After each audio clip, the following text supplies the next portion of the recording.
Kani, wala niya yung itsura sa iyang motor mga kalamlam. So, lang i-check. So, nani ra ka basic mga kalamlam para magtangtang kung gusto mo mag-DIY para makasave-save mo.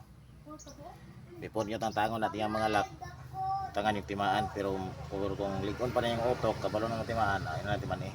Ano ba? Butang lang mo yung marking para maurag yan po itunong ninyo. Ayan o. Ano yung medyo klaro ba? Ano, hinana o basic para dihari ka po dito itunong pagbalik para dili naman ano, tutyo. Ayan. So ligwat din sa mga lock. Ayan o. Di mga lock sa kilid. Sabot.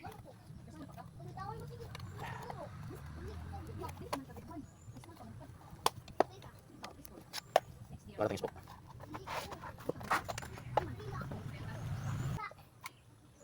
So ayan. Dol.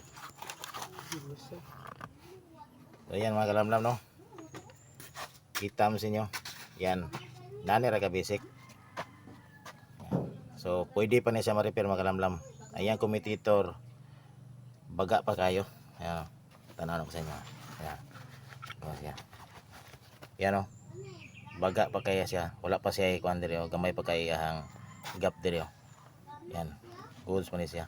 So lihaan tani og liha 1,000 para masinaw. Tapos limpyuhan tani. Naibot na siya. Ayan o. Ayan kuan. Washer. Ayan. So limpyo lang ang katapat ya. Limpyo. Tapos ang pulihan na to. Ayan o. Carbon brush. Ayan. Medyo wala na siya carbon brush. Hilis na yung carbon brush. Para to ang pulihan. So ang uban na nino, dili sila disura sa puli kay disposable daw, disposable type daw ng mga motor. Depende ilan na ng mga kalamlaman nga una-una. Pero ato ning matestingan karon.